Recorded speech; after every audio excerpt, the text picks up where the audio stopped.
Welcome to your Branch Out podcast, where we explore communication, markets, digital behavior, and business signals shaping Southeast Asia. Glad to be here for this one. Yeah, so I want to start us off by having you imagine something. Imagine building a $15 billion state-of-the-art high-speed railway. We're okay. The tracks are perfectly laid, the stations are gleaming, the technology is just flawless. Right. But on opening day, you look out at the platforms and your passengers are absolutely terrified to board the trains. That is, wow, yeah, that's quite an image. Right. But that's essentially the paradox we're looking at today. We're doing a deep dive into Thailand's rapidly evolving digital trust landscape. Mm-hmm. And for the founders, the CEOs, the communication leads who are listening to this right now, artificial intelligence has obviously fundamentally changed the speed of communication in this region. Oh, absolutely. The speed is unprecedented. It is.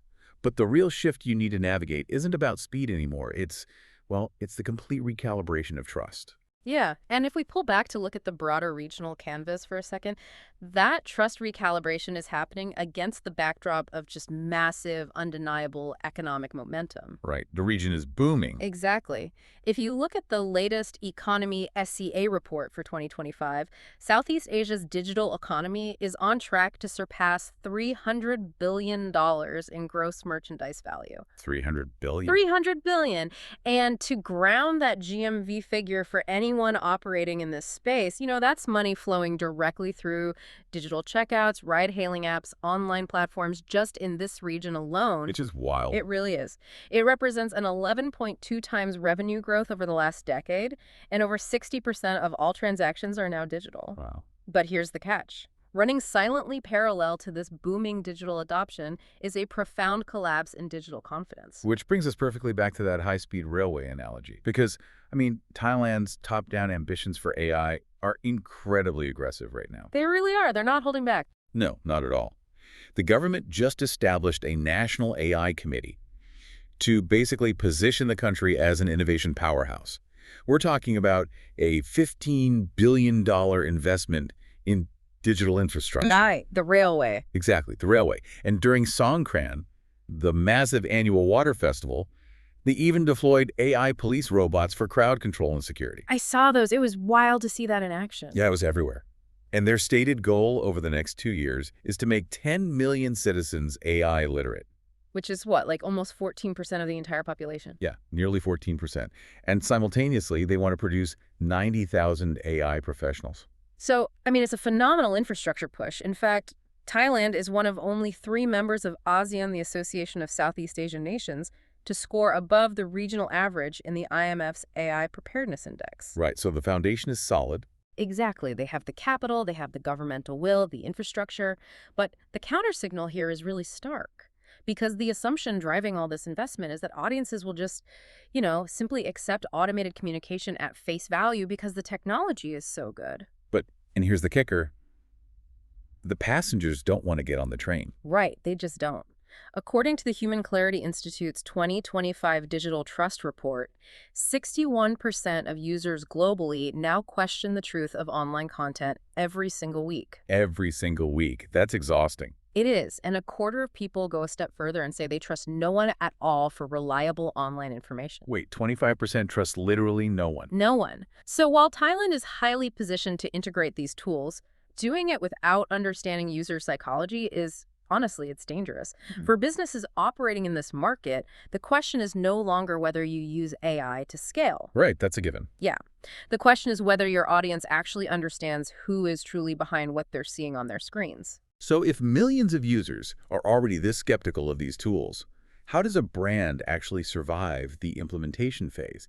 Because, when we usually talk about fear or mistrust of new technology, our default assumption is generational. Oh, for sure. We always assume that. Right. We naturally assume it's the older demographics who are uncomfortable, while the youth are just happily adapting.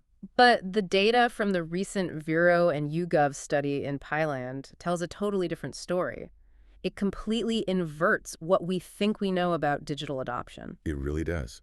Because the study surveyed over 2,000 people in Thailand, and 76% of the respondents were under 44 years old. So it's heavily leaning towards millennials and Gen Z. Exactly.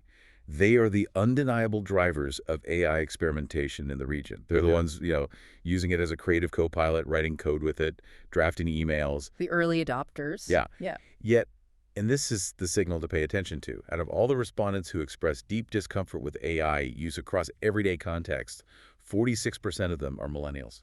And two-thirds of those uncomfortable millennials live in urban areas like Bangkok or Chiang Mai. So I really want to push back on our standard assumptions here. We usually think exposure breeds comfort. So why are the most tech-savvy, digitally native urban populations in Thailand the exact ones signaling the highest anxiety? Well, the data actually points to a phenomenon we call the cost of vigilance. Cost of vigilance. Okay, unpack that for us. So it isn't about a lack of tech access or, a failure to understand the software. It's actually the complete opposite. It's about hyper-awareness and risk assessment. Urban millennials are deeply plugged in. Right. They know the dark side of this tech because they live online. They know about the 1,530% rise in deepfake cases across the Asia-Pacific region. Wait, 1,500%, just between 2022 and 2023, right? Yeah, 1,530%. It's staggering. So they've seen the highly sophisticated romance scams, the blackmail threats, the deepfaked videos of legitimate CEOs giving fake investment advice. It's almost like having a spam filter in your brain that you have to run manually. Like every single time you read a corporate statement or watch an influencer video or get a customer service email, you're burning mental calories just trying to figure out if it's real. That is a great way to put it, the spam filter in the brain. And the Human Clarity Institute data reinforces that exact cognitive burden. 53% of people are actively worried that AI will disrupt their work, their creativity, or their relationships. So it's not just a vague fear, it's deeply personal. Exactly. For these digital natives, trust has basically morphed into an exhausting chore. Over half of the respondents say they immediately look for multiple sources as their first step when they're unsure what to believe. That constant underlying state of verification is draining. Okay, so let's look at the environment where this exhaustion is actually taking place. Because Southeast Asia isn't just any digital ecosystem, it's incredibly intense. Oh, it's hyper-connected. Yeah. Users here spend over 1,200 hours a year on social media. That's 1.3 times the global average. And that density of media consumption, it literally changes the way the brain processes information. When you're spending over 1,000 hours online, you aren't just passively scrolling through one feed. No, not at all. Yeah. You're platform hopping at light speed. Mm-hmm. Like within a single hour, a typical user in Bangkok might move from watching highly edited entertainment on TikTok Right. to messaging their family on WhatsApp, to checking a brand's Facebook page, to browsing Instagram stories, to buying household goods on Shopee, and then finishing a deep dive video on YouTube. The context just shifts every few minutes. Exactly. And doing that requires constantly recalibrating your social expectations. So this incredibly dense, rapid-fire platform behavior, it creates unusually strong pattern recognition among Thai and Southeast Asian audiences. Oh, okay, so they're training themselves. Yeah, exactly. When you consume that much media, you develop a highly attuned sixth sense for tone. They're learning to instantly detect when a piece of communication feels synthetic or copied or emotionally detached. So they might not be able to look at the underlying code and say, this is a generative algorithm. Right, but they feel the absence of a human being. It's an intuitive rejection. The vibe is just off, and they trust their gut. Exactly. And I think it's really illuminating to contrast this behavior with neighboring markets, just to see how culture shapes tech adoption. If we look at Singapore, for example. Yeah, another huge tech hub. Yeah, the human signal research highlights that Singaporean audiences tend to accept AI integration much faster. Their digital literacy is extremely high, and their societal expectations around efficiency and innovation are already very mature. So they want the tech. They want it, but they demand absolute precision, strict standards, and factual accuracy. Okay. But in Thailand, the cultural expectation seems completely different. It's less about clinical precision and much more about the relationship. That's the crucial distinction right there. Thai audiences prioritize transparent intent over mere technical perfection because Thailand has a deeply relationship-based business culture. Right, the concepts of face, mutual respect, all of that. Yeah, interpersonal connection really drives commerce. So in that context, an imperfection that feels real often carries far more weight and builds more trust than a flawless, synthetically generated corporate statement. That makes so much sense. Right. When an AI generates a perfectly polite but emotionally hollow response, It actually violates the cultural expectation of authentic hospitality and connection. So if you're listening to this and you're a founder thinking, but, my competitors are cutting customer service costs in half using AI, I have to keep up, you really need to look at this dynamic. Absolutely. Because you might save on operational costs today by completely replacing human judgment in your customer service funnel, but you are bleeding customer trust tomorrow. It's a short-term gain for a long-term loss. Exactly. If your brand relies on synthetic authority without explaining it, your users are going to disengage before they even consciously articulate why they're leaving. They just know it doesn't feel right. Which brings us to the operational reality here. How do founders and communication leads actually adapt their visibility strategies in a market that is this skeptical, this exhausted by verification, and, this culturally attuned to authenticity? Well, the solution seems completely counterintuitive to traditional corporate PR strategies. Yeah. Usually the rule book dictates that you should hide the mechanics of how you operate. Just show the polished final product. Right, the old never let them see you sweat mentality. Yeah, but the defining statistic from the Vero study in Thailand changes everything. 92% of Thai respondents actively support AI disclosure by companies. 92%. That's massive. And crucially, 86% say they would trust a company the same or more if they openly communicate their AI use. See, that one statistic should completely reframe how businesses view transparency in the region. Disclosure is no longer just like an ethical obligation or a boring compliance checklist item. No, it's a strategic competitive advantage. Hiding it is what actually creates the risk. Right. Goes entirely against the old PR instinct to project effortless perfection. Pretending AI is invisible weakens trust because audiences already assume you're using it anyway. Exactly. And when you try to pass off automated content as purely human, and their highly attuned pattern recognition flags this, you lose credibility instantly. You look deceptive. Right. Conversely, the Vero study noted that influencers and brands in Thailand who actively admit to using AI, Yeah. saying, hey, we use this tool to help draft this, or we generated these concepts with AI, they actually become more relatable to their audiences. Yeah, because it shows vulnerability. It shows honesty. It creates a shared reality where the brand and the consumer are navigating this new tech together. I really like how the sources synthesize this into what they call the new trust formula. Mm. Before AI, the strategy for businesses was pretty simple. It was clarity plus authority. Right. If a brand spoke clearly, had a professional tone, maybe featured a nice logo, we generally trusted it. But now, the formula is clarity plus traceable human judgment. Traceable human judgment. That is the exact right phrase, because it addresses the cognitive burden we discussed earlier. When a consumer reads your content now, they're implicitly asking 3 questions. Who wrote this? Who checked this? And who stands behind this? Responsibility has to remain legible. Exactly. But, okay, let's play devil's advocate. I'm putting myself in the shoes of an SME owner right now, a small or medium enterprise running on tight margins. I don't have a massive PR team or a huge legal department to craft disclosure policies. How do I actually signal this traceable human judgment in my daily operations without sounding like a robot myself? Well, the good news is it doesn't require a massive PR budget. It really just means adopting explicit, simple trust signals in your everyday workflows. Like what? Like labeling content clearly, using simple phrases at the bottom of a newsletter or a report. Things like AI assisted but reviewed by our human editorial team, or data aggregated by AI, verified internally by our analysts. Oh, so just keeping it very practical. Very practical. It means that when someone interacts with your customer service chatbot on WhatsApp or Line, the bot introduces itself immediately as an AI, but clearly offers a pathway to a human agent. Right. You aren't apologizing for using the technology to be efficient. You're just defining its boundaries so the consumer doesn't have to spend energy guessing. You're taking away that manual spam filter burden.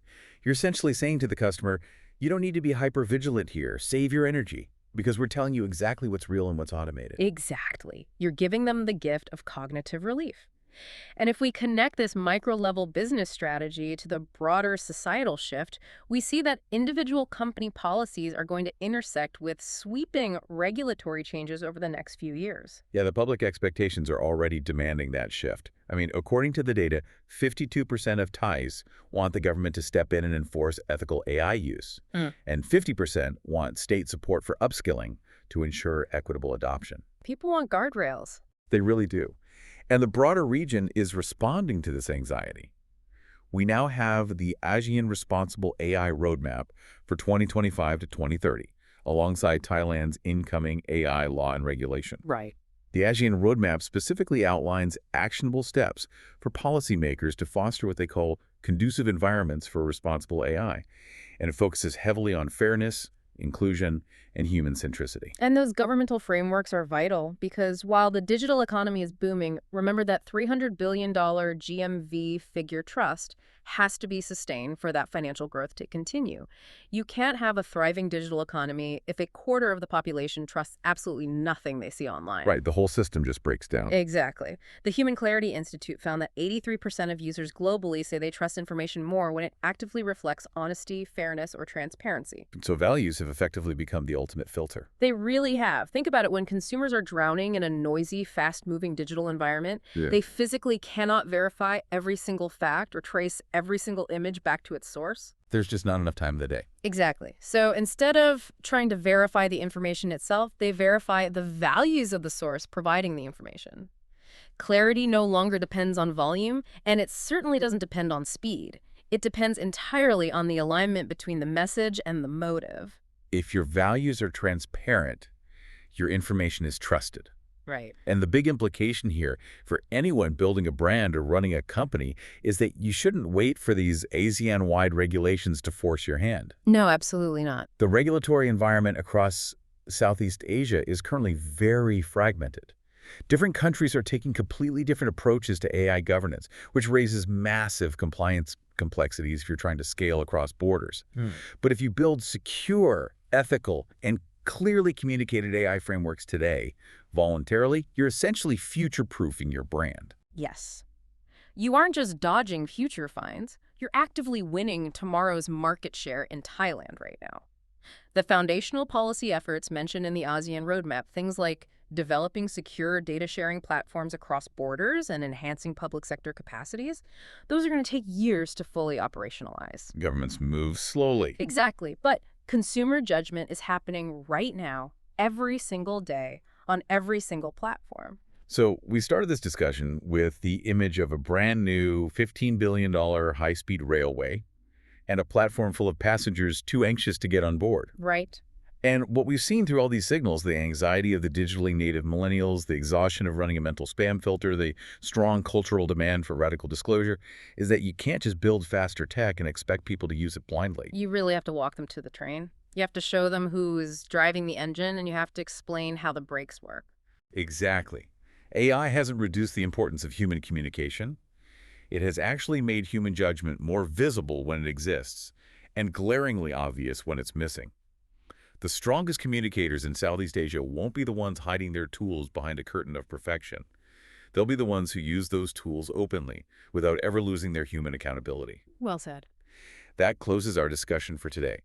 Thank you for listening to Branch Out by Y Consulting, where we examine the signals shaping business across Southeast Asia. Keep watching the signals. We'll speak with you again in the next episode.